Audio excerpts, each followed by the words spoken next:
이 내 아들은 죽었다가 다시 살아났으며 내가 잃었다가 다시 얻었노라 하니 그들이 즐거워하더라.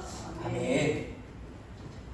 네, 이 시간에는 누가복음 15장 11절부터 24절의 말씀으로 잃어버린 두 아들 첫 번째 말씀, 집 밖의 탕자 둘째 아들이라는 말씀의 제목으로 함께 은혜를 나누겠습니다. 자, 오늘 말씀은 먼저 그림 한 장을 보면서 말씀을 시작하기를 원합니다. 자, 여러분, 이 그림은요, 네덜란드의 화가, 유명한 화가죠, 렘브란트가 그린 돌아온 탕자라는 그림입니다. 오늘 본문의 말씀을 그리고 있는 그림이에요. 자, 렘브란트가 이 당시에 이 그림을 그릴 때에 어떤 상태였냐면 사랑하는 아내가 병으로 죽고 아들이 사고로 죽게 됩니다. 사랑하는 아내도 아들도 한꺼번에 잃었던 때였고요. 그 슬픔과 비통함 때문에 그림을 그리지 못하고 술에 빠져 살았습니다. 그러다 보니까 명성과 재산까지 또 건강까지도 다 잃어버린 상태에서 과거에 자신이 잘 나갔던 화려했던 모습을 기억하며 행복했던 그때를 기억하며 내가 얻었던 이 행복이 아무것도 아니구나. 이제 내가 아무것도 없으니 하나님께 돌아가자 라고 생각하면서 그렸던 그림이 바로 돌아온 탕자였습니다. 마치 자신이 모든 것을 다 잃고 하나님께 돌아가는 마음으로 붓을 들어서 그림을 그렸는데 저 작품이 1969년도 작품입니다. 렘브란트가 죽은 해가 바로 1969년이에요. 그러니까 렘브란트가 마지막 유작으로 그렸던 그림이 저 돌아온 탕자라는 그림입니다. 자, 그렇다면 이 렘브란트라는 화가가 마지막으로 자신이 언제 죽을지는 몰랐겠지만 마지막으로 남긴 돌아온 탕자라는 그림에 어떤 메시지를 던지고 있었을까? 그림을 보면서 좀 살펴보기를 원합니다. 자, 먼저 그림 속의 탕자, 오늘 둘째 아들인데요. 탕자의 모습을 보면 헤어지고 남루한 옷을 입고 있습니다. 그리고 신발 한쪽은 벗겨져 있어요. 얼마나 그가 험난한 길을 걸어왔는가를 볼 수가 있습니다. 자, 머리는 매우 짧습니다. 그 당시에 고대 근동에서 머리를 짧게 깎는 것은 죄를 지은 죄수밖에 없었다는 거죠. 그리고 허리에는 조그만 칼을 차고 있습니다. 그가 얼마나 필사적으로 자신을 지켜냈는가를 말해주고 있는 그림이에요. 자, 이와 반대로 아버지의 모습을 한번 살펴보겠습니다.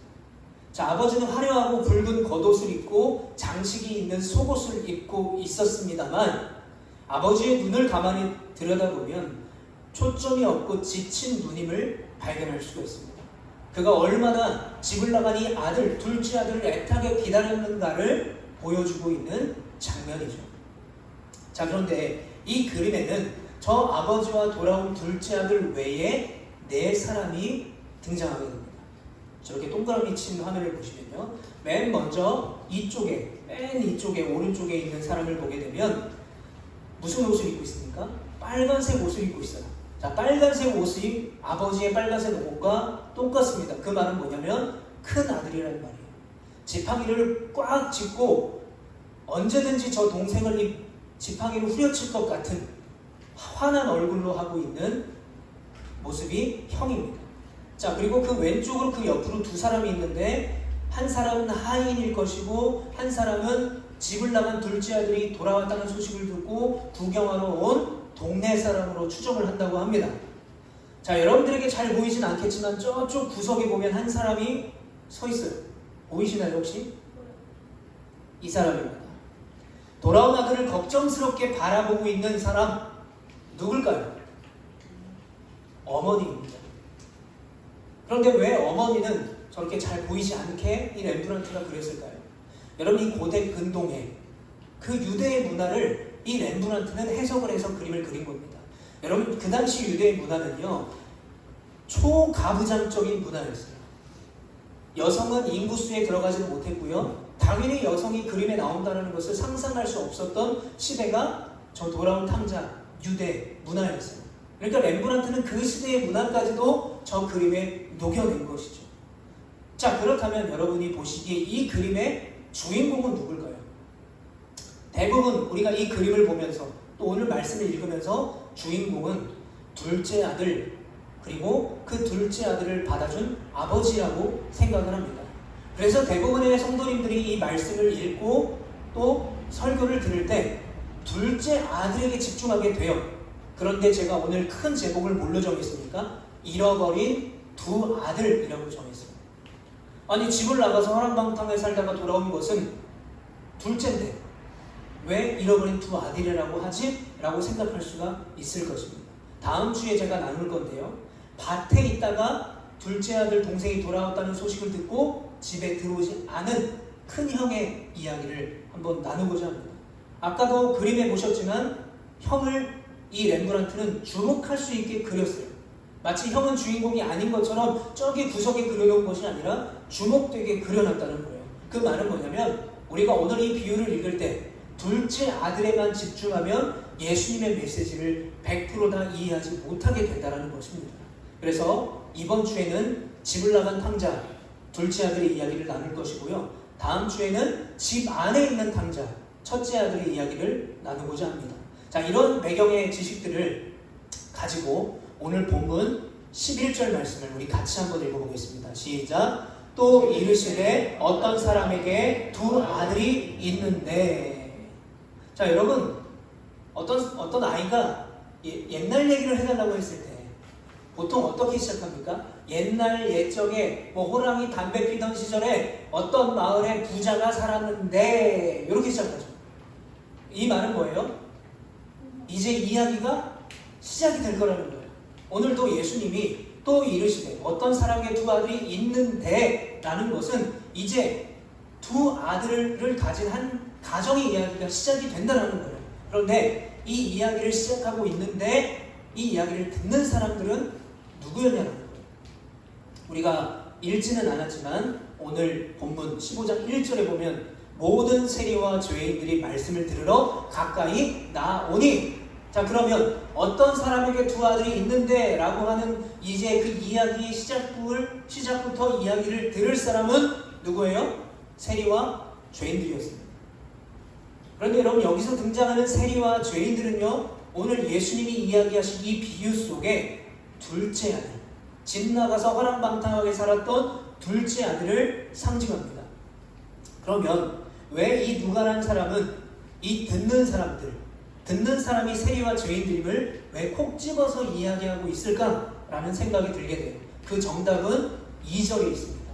2절에 보니까 바리새인과 서기관들이 수군거려 이르되 이 사람이 죄를 영접하고 음식을 같이 먹는다 하더라. 자, 왜 듣는 사람을 꼭 집어서 이야기하는가? 듣지 않는 사람들이 있었다는 거예요. 누구요? 바로 바리새인들과 서기관들. 자, 이 바리새인과 서기관들은요, 앞으로 예수님이 이야기하실 비유 속에 집은 나가지 않았지만 집 안으로 들어오지 않았던 큰 형을 상징하고 있습니다. 자, 이 서기관과 바리새인들의 특징이 있습니다. 어릴 때부터 가정에서 전통 교리를 배웠어요. 그러다 보니까 그 교리를 잘 준수했습니다. 성경을 믿고 그대로 순종했던 사람들이 바리새인들과 서기관들이었습니다. 그리고 어려운 사람을 돕고 정해진 시간마다 기도하는 사람들이었어요. 우리가 이렇게만 보면 이 바리새인들과 서기관들은 참 훌륭한 사람들이다, 믿음이 훌륭한 사람들이다 라고 생각할 수가 있습니다. 그런데 우리가 이 말씀을 자세히 들여다보면요, 이 세리와 죄인들의 부류와 바리새인들과 서기관들의 부류가 예수님을 만나는 모습이 정반대이라는 것을 알게 돼요. 자, 1절에 보면 세리와 죄인들은 예수님이 오셨을 때 말씀을 들으러 가까이 예수님께 나아갔습니다. 자, 그런데 서기관과 바리새인들은 어떻게 합니까? 예수님께서 죄를 영접하고 음식을 같이 먹는다 라고 불만을 표출합니다. 그도 그럴 것이요, 고대 근동의 문화에서는요, 함께 앉아서 밥을 먹는다라는 것은 내가 같이 밥을 먹는 이 상대방을 받아준다, 수용한다라는 의미를 담고 있대요. 그러니까 서기관과 바리새인들이 보는 시선은 예수님께서 저 죄 많은 심판받아 마땅한 저 세리와 죄인들의 죄를 받아주고 있다 라고 하면서 비판하고 있는 거예요. 여러분, 그러면 예수님께서 이제부터 하실 그 비유에서 가르침을 받을 대상을 누구로 생각하실까요? 물론 예수님께 나아가서 예수님의 말씀을 그 발 앞에서 들었던 세리와 죄인들에게도 하시는 말씀이지만 오늘 이 비유 속에 듣고자 하는 대상이 우선순위로 정해져 있는데 바로 바리새인들과 서기관들이 들어야 하는 말씀이었어요. 왜 그렇습니까? 이들이 영적인 눈이 멀었어요. 편협합니다. 스스로 의롭다고 생각을 해요. 그러다 보니까 그 의로움 때문에 다른 사람들을 판단하는 거예요. 정죄하는 거예요. 세리와 죄인들이 구원받아야 될 긍휼의 대상이 아니라 세리와 죄인들은 죽어야 될 대상으로 바라봤던 거죠. 그리고 심지어 유대인들은 선민사상을 가지고 있어서 이방인들을 지옥의 불쏘시개 정도로 생각할 만큼 다른 사람을 사랑하거나 그 사람의 구원을 긍휼히 여기지 않았다는 것입니다. 심지어 오늘 본문에서는 누구까지 판단하고 있나요? 예수님까지 판단하고 있어요. 야, 예수님이 저 죄인들과 밥 먹는 거 봐라. 저 예수님도 별거 없네. 예수님까지 비판하고 있는 것입니다.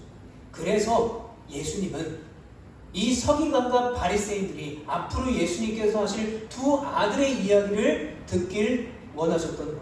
왜 그렇습니까? 그들도 죄인이기 때문인 거죠.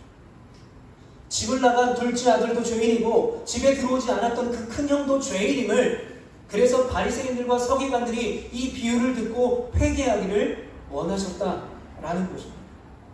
자, 우리 12절 말씀 함께 같이 읽어보겠습니다. 시작. 그 둘째가 아버지에게 말하되 아버지여 재산 중에서 내게 돌아올 분깃을 내게 주소서 하는지라. 아버지가 그 살림을 각각 나눠 주었더니. 자, 서기관과 바리새인들이 들어야 될 이 두 아들의 비유를 시작하셨는데 이 둘째 아들의 이야기가 먼저 시작이 됩니다.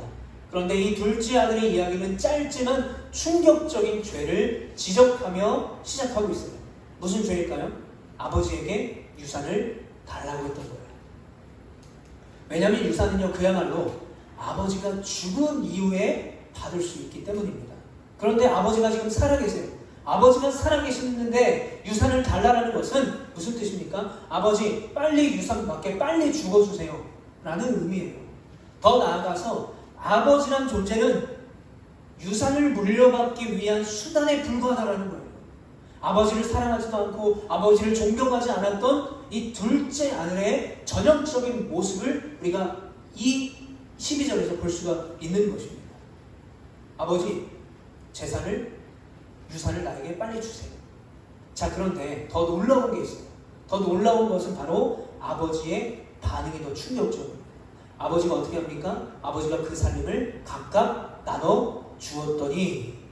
자, 아까 렘브란트 그림에서 우리가 봤듯이 당시에는요, 초고도의 가부장적 사회였습니다.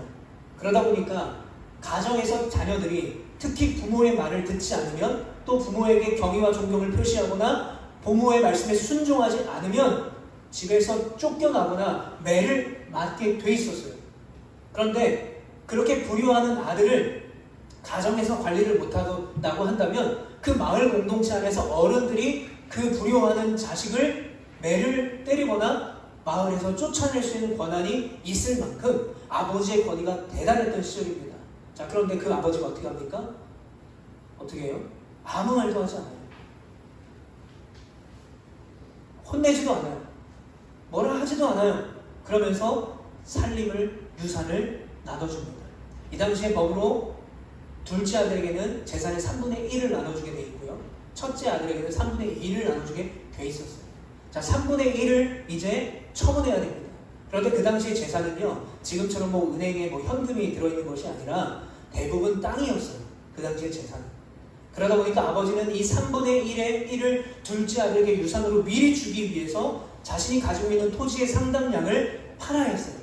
그런데 갑자기 아들이 유산을 달라고 했으니까 갑자기 땅을 팔아야 되잖아요. 금매잖아요. 그러니까 제값도 받지 못하고 손해를 보면서 토지를 팔아서 아들에게 유산을 준 것이죠. 이 아버지는 손해도 고통도 사람들의 손가락질도 마다하지 않고 그 둘째 아들을 끝까지 사랑하며 괴로움을 견뎌냈어요. 그런데 이 둘째 아들은 그 아버지의 생명과도 같은 그 유산을 가지고 어떻게 합니까? 13절과 14절 같이 한번 읽어보겠습니다. 시작. 그 후 며칠이 안 되어 둘째 아들이 재물을 다 모아가지고 먼 나라에 가 거기서 허랑방탕하여 그 재산을 낭비하더니 다 없앤 후 그 나라에 크게 흉년이 들어 그가 비로소 궁핍한지라. 아버지의 집을 떠나서 먼 나라로 돈을 가지고 갑니다. 그런데 그 받았던 아버지의 생명과도 같은 유산은 다 털어먹게 되고 설상가상으로 그 외국에 그 지역에 흉년이 들어서 먹을 것이 없습니다.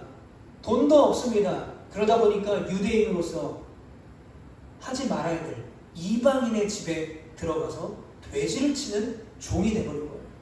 돈이 없으니까요. 먹을 게 없으니까요. 하지만 그 상황에 있어서 더 처참하고 비참한 건 뭐였냐면, 여러분, 돼지는 레위기 말씀 11장 말씀에 따라서 이 유대인들은 정결법을 따라야 되는데 먹을 수 있는 음식과 먹지 못하는 음식이 정해져 있어요. 특별히 돼지는 되새김질을 하지 않기 때문에 먹을 수가 없어요. 불결한 짐승이었습니다. 그런데 그 불결한 짐승의 돼지를 치게 되었고, 불결한 짐승이 사료로 먹는 주염 열매, 야생 콩도 주는 사람이 없을 만큼 아무도 이 둘째 아들을 챙기는 사람이 없고 먹을 것도 없고 가난하고 비참한 인생이 되어버렸다는 것입니다. 오히려 돼지보다 더 비참한, 더 처참한 상황이 되어버린 것이죠. 자, 그제서야 정신이 들기 시작해요. 17절에 이에 스스로 돌이켜 이르되 내 아버지에게는 양식이 풍족한 품꾼이 얼마나 많은가. 나는 여기서 주려 죽는구나. 더 이상 먹을 것이 없고 돈도 없고 아무것도 할 수 없고 자신을 돌보는 사람이 아무도 없는 그 최악의 상태에서 이 둘째 아들은 자기 자신을 돌아보게 됩니다. 자기가 얼마나 죄인이었는가, 아버지의 집을 떠난 것이 얼마나 잘못된 것인가를 깨닫게 됩니다. 그래서 그는 생각해요. 이제 아버지에게 돌아가서 아들이 아니라 품꾼 중에 하나로 아버지에게 받아줄 것을 요청해 봐야지 라고 생각하면서 이제 고향으로 발걸음을 옮깁니다. 19절 지금부터는 아버지의 아들이라 일컬음을 감당하지 못하겠나이다. 나를 품꾼의 안으로 모셔서 하리라 하고, 여러분, 그 당시에 고대 근동에 이 부잣집에는요 종들이 있었고요 품꾼들이 있었습니다. 근데 이 종하고 품꾼은요 좀 달랐어요. 종은 그 주인 집에 상주하는 사람들이었어요. 거기서 상주하면서 모든 집안일의 일을 하는 사람들이 종이었고요. 이 품꾼은 어떤 사람이었는가? 근처의 마을에 살면서 일이 있으면 그 집에 와서 일을 도와주는 사람들이었어요. 자, 그렇다면 이 둘째 아들은 아버지에 돌아가서 왜 종이 아니라 나를 품꾼의 하나로 봐달라고 생각을 했을까요? 왜냐하면요, 이 둘째 아들이 죽지도 않은 아버지의 유산을 받은 것은요 그 마을 전체의 치욕이었습니다. 수치였어요. 아무도 여태까지 그런 적이 없습니다. 아버지를 죽으라는 소리였기 때문이죠. 그리고 집안의 수치였어요. 여러분, 그 당시 랍비들의 문화를 보게 되면요, 그런 지역사회의 규범을 어긴 사람은 다시 돌아왔을 때 사죄로 끝나지 않았어요. 매를 맞거나 배상을 해야만 했었던 것입니다. 즉, 아들은요 아무것도 가지지 않는 자기의 처참한 상황을, 자기의 주제를 깨달았던 거예요. 자신이 종의 한 사람으로서도 집에 들어가지 못할 만큼 죄인이라는 것을 알았던 거죠. 그래서 제발 품꾼 중에 하나라도 되게 해준다면 내가 일은 잘 못하지만 일을 배워서라도 내가 유산으로 땡겨간 돈, 다 허랑방탕에 쓴 돈을 내가 일하면서 갚겠습니다. 그런 의미로 품꾼이 되겠다고 결심했던 것이죠. 자, 그렇게 품꾼이라도 되겠다라는 생각을 갖고 이제 고향으로 돌아가게 됩니다. 최대한 아버지로부터 도망을 쳤으니까 여러분, 얼마나 오랜 시간을 다시 고향까지 돌아갔겠습니까? 몇 날 며칠 가지 않았겠어요. 적어도 한 달 정도는 걸어갔다고 친다면, 여러분, 이 둘째 아들이 모든 것을 다 잃고 배도 고프고 비참한 상황에서 그 한 달이나 되는 시간을 예를 들어 고향집으로 걸어서 간다고 생각해 보세요. 여러분, 이 둘째 아들은 그 걸음 속에서, 그 한 달이라는 시간 속에서 어떤 생각을 하면서 걸어갔을까요? 또는 뭘 하면서 걸어갔을까요? 제가 이 둘째 아들의 모습을 보면서 저의 비슷했던 한 상황이 떠올랐습니다. 제가 2008년도에 첫 전도사로 사역을 시작했어요. 인천에 한 50명 정도 모이는 교회였는데, 거기서 대학원에 제가 이제 입학하면서 처음으로 파트 전도사를 시작을 했습니다. 그때 제 나이가 28살이었는데 목사님께서 수요 예배 때 설교를 시킨 거예요. 첫 설교, 제 인생 첫 설교. 얼마나 긴장이 됐겠어요. 그래서 제가 열심히 준비했습니다. 설교문을 쓰고 또 쓰고 또 고치고 쓰고 보고 거의 달달 외우다시피 해서 갔어요. 갔는데 이게 실전은 다르더라고요. 그렇게 열심히 준비해서 갔는데 강대상 앞에 섰는데 다리가 후들후들거리고 그때부터 막 땀이 막 비 오듯이 나면서 막 말은 절고 더듬거리고 원고를 써봤는데도 이게 긴장하니까 눈에 보이지도 않고. 근데 그때 맨 앞에 앉아 계셨던 권사님이 계셨어요. 그 권사님이 제가 그 교회에서 처음 새벽 예배를 인도했을 때 당신의 집에 데려가서 아침 밥을 차려주신 권사님이었어요. 유초등부 교사 권사님이었는데 그 권사님이 제가 땀을 너무 많이 흘리니까 여기 앞에 있던 선풍기를 이쪽으로 갖다 주셨어요. 제 얼굴 쪽으로. 자, 그랬더니 어떤 일이 벌어졌는가. 그나마 제가 의지하고 있던 원고가 다 날라버린 거예요. 지금처럼 제가 이런 패드, 아이패드 같은 걸로 갖고 설교를 했으면 아무리 바람이 세도 안 날라갔을 거예요. 원고가 다 날라간 거예요. 주우려고 보는데 이게 종이 설교문 밑에 번호가 써 있어요. 순서죠. 이 순서가 너무 긴장하고 당황하니까 순서도 안 보이는 거예요. 그래서 막 이렇게 챙겼는데 순서가 뒤죽박죽이에요. 그때부터 설교가 막 뒤죽박죽인 거예요. 뭔 말을 하는지도 저도 모를 만큼 설교를 망하고 마쳤어요. 빨리. 근데 문제는 이제 예배가 끝났어요. 저 뒤에서 성도님 나갈 때 인사를 해야 되는데 너무 창피한 거예요. 도망가고 싶은 거예요. 어디 숨어 있고 싶은 거예요. 근데 목사님 나와서 인사를 시키니까 인사를 하는데 성도님들이 다 이렇게 은혜 받았어요. 뭘 은혜를 받아요? 뭔 말 했는지도 기억도 안 나는데. 제가 왜 그렇게 창피했을까요? 정말 열심히 연습했어요. 정말 열심히 연습해서 완벽하게 연습했다고 생각했는데 실전에서 소위 말하는 설교를 망했기 때문에 제 자신에게 실망을 했던 거죠. 그럼 제가 왜 이때가 생각난다면요, 이 둘째 아들이 아버지 집으로 가기까지 어떤 생각을 했을까를 상상해 봤어요. 아마도 이 둘째 아들은 돼지우리에서부터 일하면서 이 대사를 연습했을 거예요. 한 달 동안, 예를 들어 한 달 동안 간다 그러면 그 길에서 이 대사를 연습했을 거예요. 어떤 대사요? 아버지, 제가 죄인입니다. 제가 종이 아니라 품꾼으로 저를 제발 써주세요. 아버지에게 말할 자기의 고백을 연습하고 또 연습했을 겁니다. 드디어 먼 길을 걷고 또 걷다 보니까 마을의 입구가 보여요. 이제 조금만 더 가면 아버지의 집입니다. 그런데 저 멀리에 한 어른이 서 있는 거예요. 누군가 보이는 거예요. 만약에 저 사람이 이 동네 어른이라면 자기를 알아보면 몽둥이를 매를 맞고 죽을 수도 있는 상황이었습니다. 그러다 보니까 둘째 아들은 긴장하며 조금씩 조심스럽게 다가갔어요. 자, 그런데 20절 상반절에 보면 이렇게 말해요. 이에 일어나서 아버지께로 돌아가니라. 아직도 거리가 먼데 아버지가 그를 보고 측은히 여겨 달려가. 여러분, 둘째 아들은 아버지를 못 알아봤어요. 동네 어른이면 내가 맞아주고 싶은데 어떡하지? 라고 생각했는데 아버지는 아들을 알아보고 달려온 거예요. 그런데 달려오는 아버지가 반갑지 않습니다. 오히려 이 아들은 무서운 거예요. 왜냐면요, 그 당시의 문화에는 나이가 좀 있는, 또 재산이 조금 있는 가부장은요 절대로 달리지 못했어요. 어린아이나 여자나 젊은 남자는 달려도 됐어요. 그런데 아들을 두고 재산이 많은 가부장 위치에 있는 어른은 그 당시 입고 있는 그 옷이 달리면서 자기의 종아리가 드러나면 안 됐어요. 그걸 수치라고 여겼어요. 옛날에 조선시대 양반이 절대 안 뛴 것처럼 똑같아요. 여러분, 삭개오가 돌무화과 나무에 예수님 보러 올라가잖아요. 그때 왜 사람들이 주목하는지 알아요? 그 당시 유대법으로 봤을 땐 어른들은 나무에 올라가지 않았어요. 그거는 미친 사람이나 바보 나는 짓이었어요. 그러니까 주목이 된 거죠. 그러니까 이 아들이 놀란 거죠. 뛰면 안 되는 아버지가 자기에게 뛰어오는 거예요. 그러니까 오해할 수 있죠. 아버지가 얼마나 화가 났으면 저렇게 전력 질주로 나를 때리러 오는가. 긴장하기 시작하는 거죠. 근데 속으로 이런 생각이 든 거예요. 내가 만약에 맞더라도 품꾼으로만 받아준다면 내가 열심히 맞아야 되겠다. 아버지가 가까이 옵니다. 맞을 줄 알고 고개를 숙이고 방어를 하고 있는데 20절 말씀. 이 일어나 아버지께로 돌아가니라. 아직도 거리가 먼데 아버지가 그를 보고 측은히 여겨 달려가 목을 안고 입을 맞추니.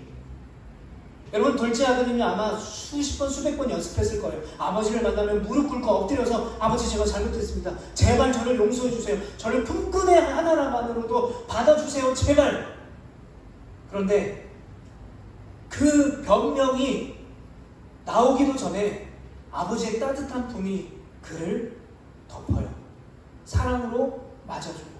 그리고 돌아온 둘째 아들을 위해서 제일 좋은 옷을 입히고 손에 가락지를 끼우고 신발을 신기고 제일 좋은 송아지를 잡아서 마을에 잔치를 벌였어요.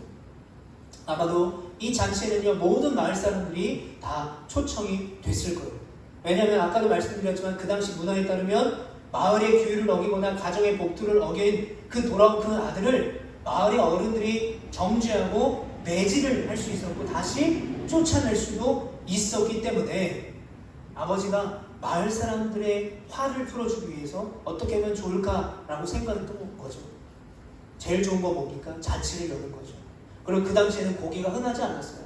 소고기를 먹는 일이 흔하지 않았습니다. 가장 귀한 재산인 이 송아지를 잡아서 마을 사람들의 화해를 그리고 돌아온 둘째 아들이 죽었던 아들이 돌아왔기 때문에 기쁨으로 잔치를 벌였던 것입니다. 여러분 이렇게 둘째 아들의 이야기는 잃었던 아들의 자격을 다시 찾는 것으로 화려한 잔치를 벌임으로써 아름답게 끝이 납니다. 여러분 오늘 첫 번째 이 둘째 아들의 이야기를 통해서 우리가 꼭 기억해야 될 것이 있어요. 하나님의 사랑과 용서는요 그 어떤 죄나 허물도 다 용서해 주신다는 것입니다. 저희로 인해 죽을 수밖에 없는 저와 여러분들을 용서해 주셨어요. 여러분 자격 없는 우리를 십자가의 보혈의 은혜로 우리를 용서해 주셨고요. 우리를 자녀 삼아 주셨어요. 하나님 아버지를 죄인인 우리가 아버지라고 부를 수 있는 자격을 우리에게 주셨던 거예요.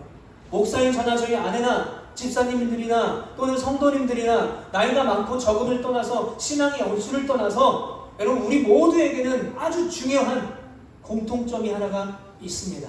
바로 그게 뭘까요? 자격 없는 우리를 구원하신 거예요. 한번 따라해 보겠습니다. 자격 없는 우리가 구원받았습니다. 여러분 믿으십니까?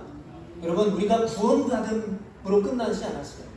우리를 구원받게 하셨고 하나님을 예배하는 성도가 되게 하셨고 또 예배자가 되게 하셨어요. 여러분 이 사실을 믿음으로 구원의 은혜로 온전한 예배자로 사시는 여러분 되시기를 축복합니다. 자 이제 말씀을 정리하겠습니다. 여러분 우리는 그 십자가의 은혜 값으로 매길 수 없는 그 사랑을 받아서 죄인은 우리가 하나님의 자녀가 되었습니다. 그러므로 우리가 해야 될 일은 뭡니까? 서로를 판단하거나 정죄하면 안 돼요.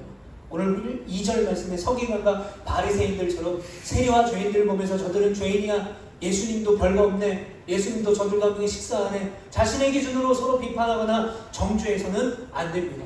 우리가 지난주 로마서 말씀에 나눴던 말씀이 뭡니까? 하나님이 우리를 다 받아주셨는데 너희들이 뭔데 서로를 판단하고 정죄하는가? 라는 거예요.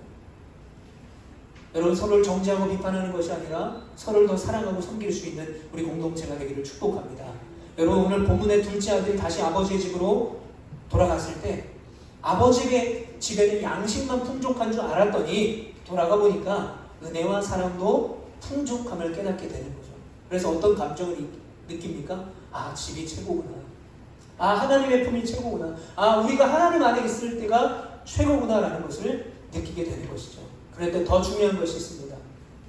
집을 나갔던 죽을 줄 알았던 그 둘째 아들이 돌아오므로 오히려 아버지의 집이 기쁨과 사랑으로 더 풍성해졌다는 것을 우리가 기억해야 될 것입니다.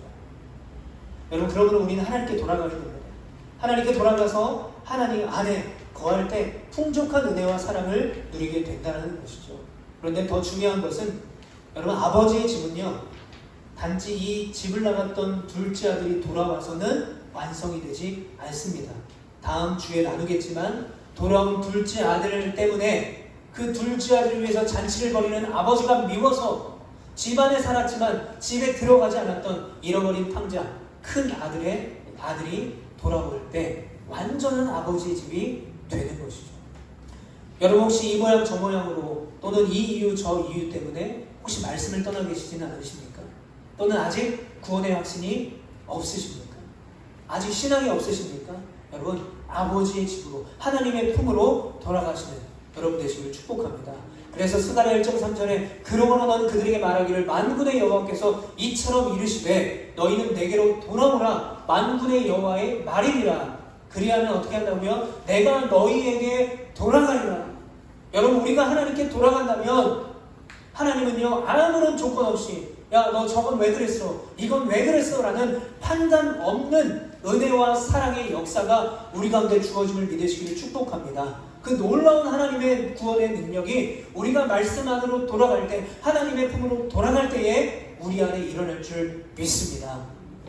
여러분 그 구원의 은혜 그 따뜻하고 풍요로운 하나님의 사랑이 넘침으로 우리도 우리의 믿음의 동역자들 서로 사랑하고 서로 세워질 수 있고 또 함께 지어져 가는 또 함께 자라날 수 있는 우리 제주로와 교회 우리 공동체가 되기를 축복합니다.